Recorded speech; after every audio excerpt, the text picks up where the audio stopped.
सदगुरु सुखराम जी महाराज ने धन्य हो। सदगुरु युक्तिराम जी महाराज ने धन्य हो। सदगुरु स्वामी जी श्री कुशालदास जी महाराज ने धन्य हो। संत श्री ज्ञानेश्वरी बाई जी महाराज ने धन्य हो। गुरुदेव आपके धिन धिन हो, महाराज आपके धिन धिन हो। महाराज आपके धिन धिन हो। कामी क्रोधी लालची इनसे भगति न हो। भक्ति करे कोई सूरमा, लाज बरण कुल खो। बोलो राम।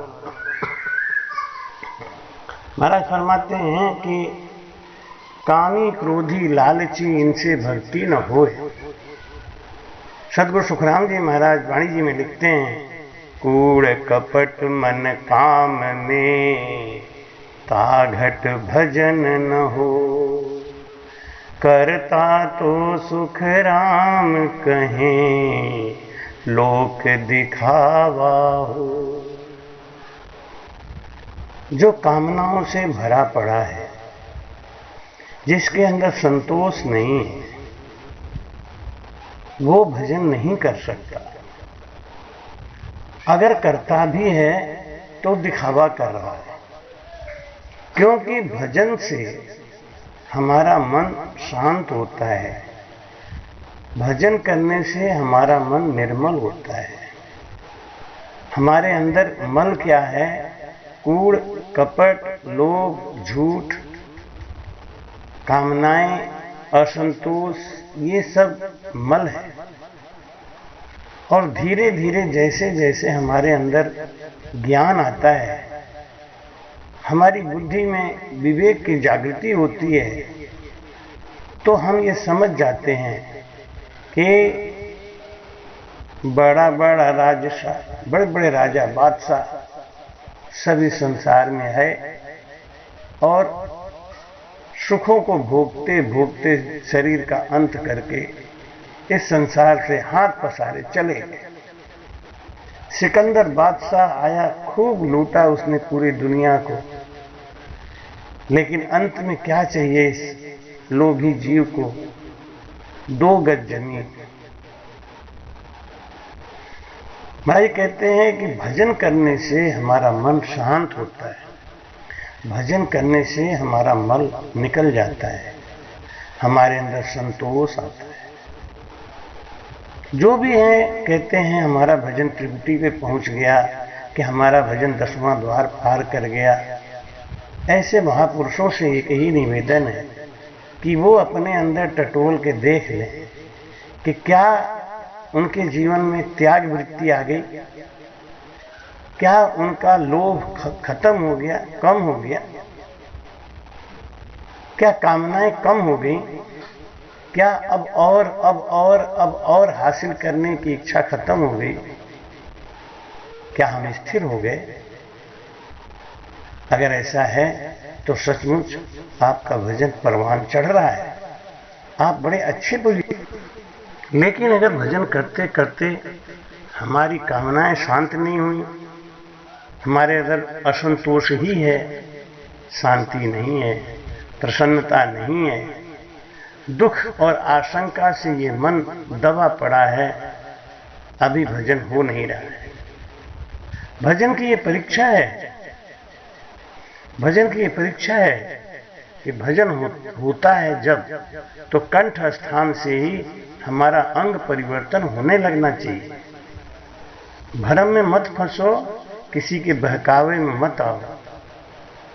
अगर आपका भजन श्वास और उश्वास में रगड़ करके, कागलियों में जो कागलियां लटक रही है उसमें प्रेशर डाल के रगड़ करके भजन करते हुए विरह आ रहा है, इस संसार की जो दिव्य वस्तुएं हैं वो हमको तुच्छ दिखाई देने लगी हैं।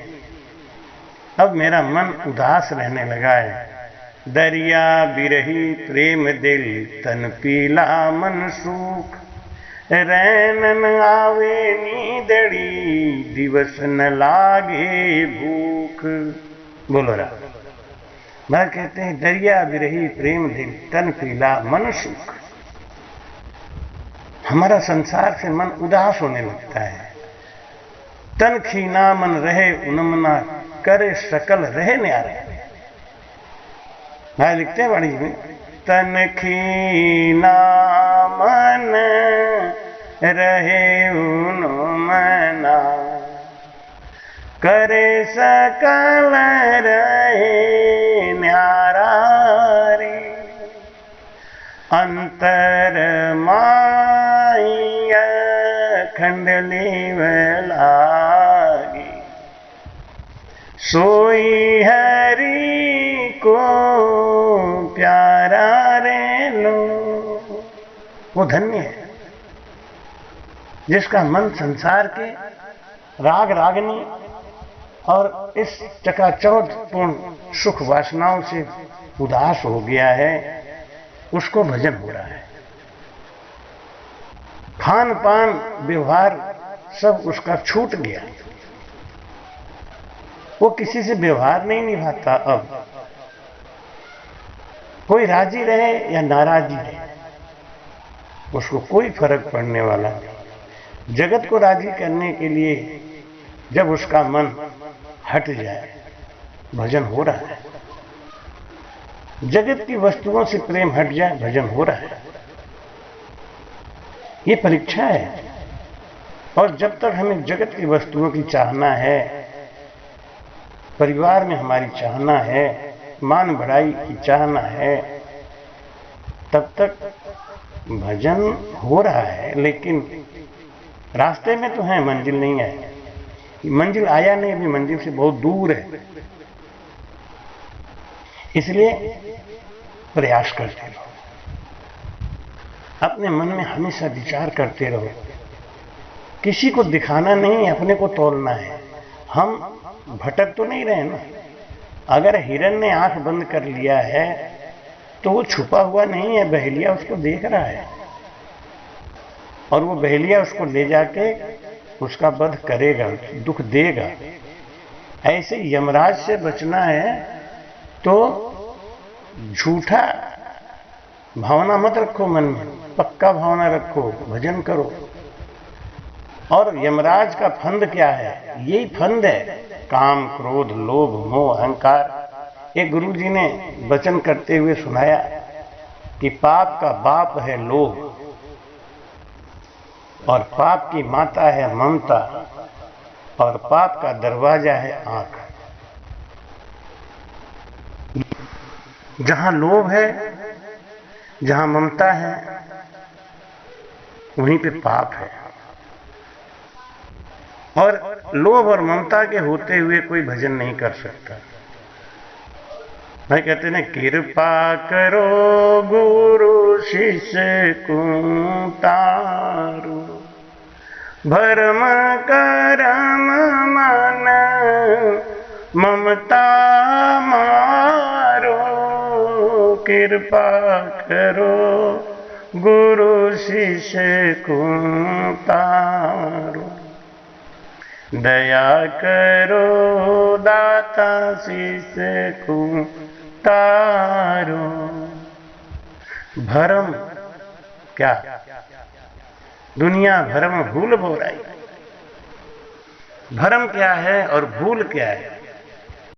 सबसे बड़ा भरम है कि मैं करने वाला हूं। सबसे बड़ा भूल है कि ये सब मेरा है। मैं और मेरा में जब तक मन है, भजन नहीं हो रहा है। कम हो रहा है, धीरे हो रहा है। ये निकलना चाहिए। इसके लिए विरह करना चाहिए।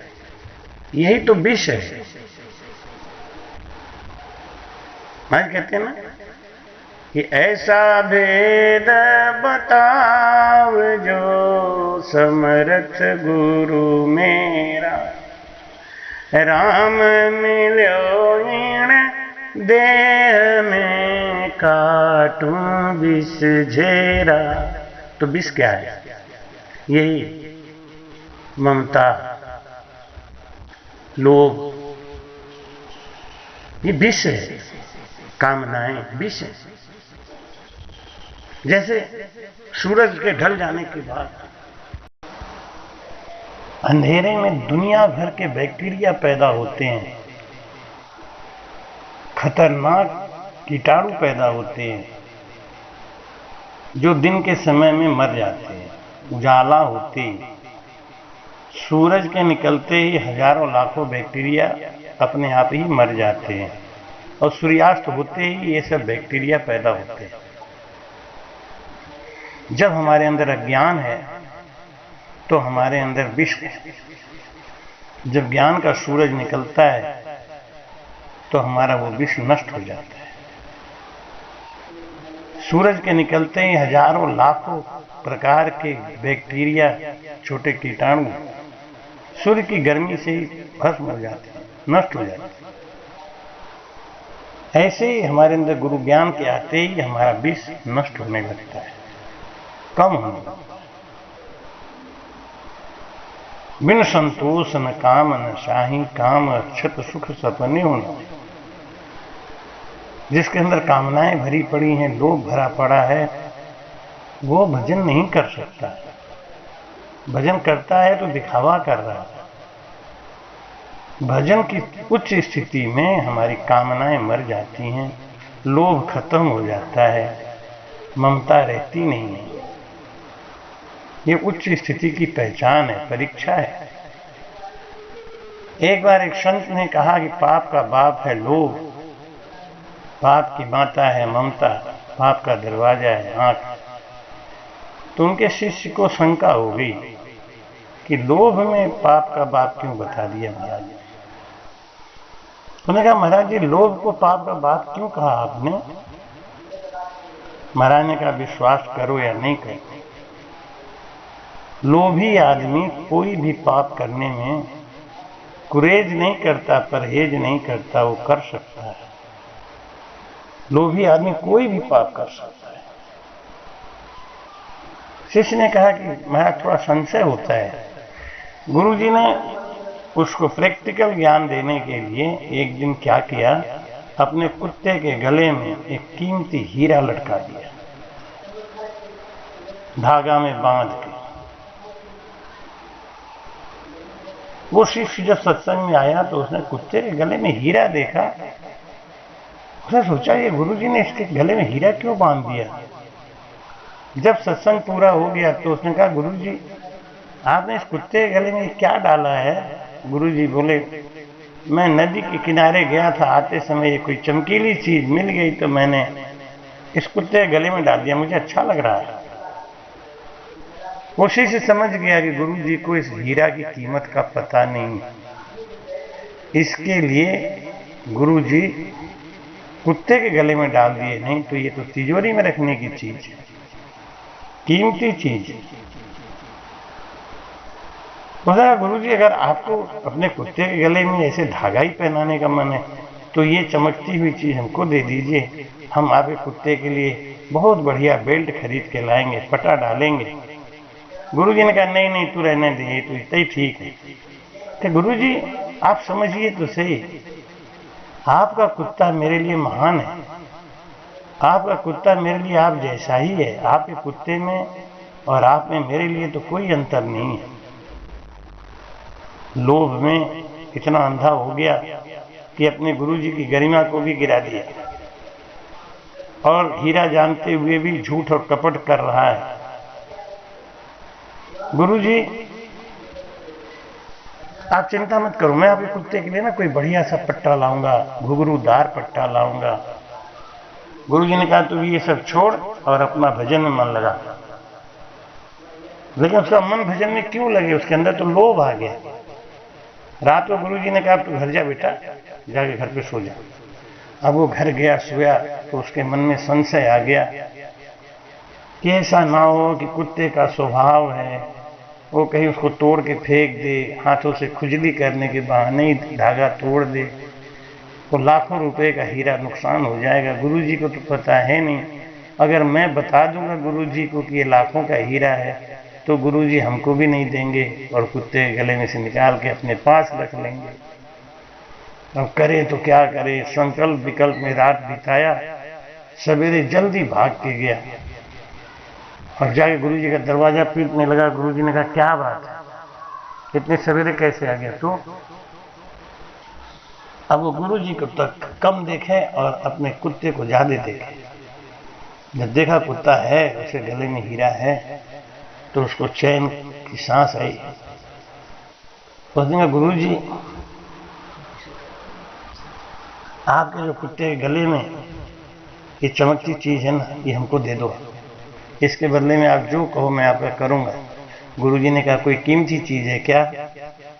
चेले ने कहा नहीं नहीं, कोई कीमती चीज नहीं है, लेकिन आपके कुत्ते के गले का प्रसाद समझ के मैं ले लूंगा, आप ये हमको दे दो। गुरुजी ने कहा एक शर्त पे दे सकता हूँ। चेले ने पूछा बताओ तो सही गुरुजी। एक थाली में मैं खीर बनवा के रखता हूँ, एक तरफ से मेरा कुत्ता मुंह लगा के खीर खाएगा, दूसरी तरफ तुम कुत्ते के संग कुत्ते के स्वरूप में बन के अगर वो खीर खा लो कुत्ते के साथ, तो मैं तुझे वो चमकती हुई चीज दे सकता हूँ। उसने कहा गुरुजी जल्दी करिए, मैं तो आपके कुत्ते के संग खीर खा के अपने को सौभाग्यशाली समझूंगा। गुरुजी ने खीर बनवा के रखवाया और बुलाया कुत्ते को कि आजा बेटा, एक तरफ से तू लग जा, एक तरफ से ये लग जाता है। और एक तरफ से कुत्ता थाली में चाट रहा था, दूसरी तरफ गुरुजी ने शिष्य को कहा कि आओ तुम भी लगो। वो भी हीरा के लालच में, लोभ के लालच में, पाप पुण्य धर्म की मर्यादा को तोड़ के और कुत्ते के संग खीर खाने के लिए जैसे झुका। गुरुजी ने कहा बस कर बेटा, पाप का अंत होना ही चाहिए, तेरे लोभ का कौन सा अंत होगा? तू जानता है कि लाखों रुपए का कीमती हीरा है, लेकिन लोभ तेरे अंदर इतनी गहराई तक घुस गया कि तू कुत्ते के संग भी खीर खाने को तैयार है। अब तेरे बात समझ में आई कि पाप का बाप लोभ होता है। शिष्य ने कहा बिल्कुल सही कह रहे हैं गुरुजी आप, लोभ ही आदि, लोभ नदी भारी बहे पींदे सांसा सूल।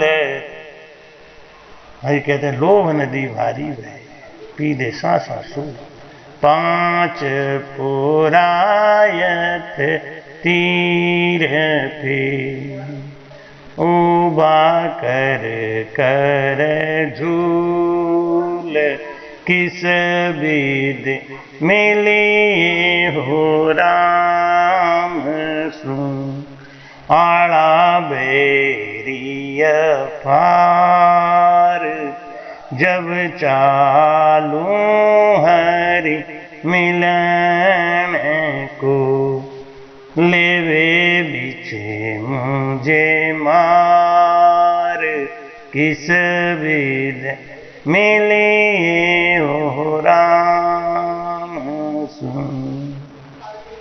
महाराज कहते हैं कि बिना सतगुरु के ज्ञान नहीं आता, बिना ज्ञान के शील और साथ संतोष नहीं आता, और बिना शील साथ संतोष के आए हमसे भक्ति नहीं हो सकती।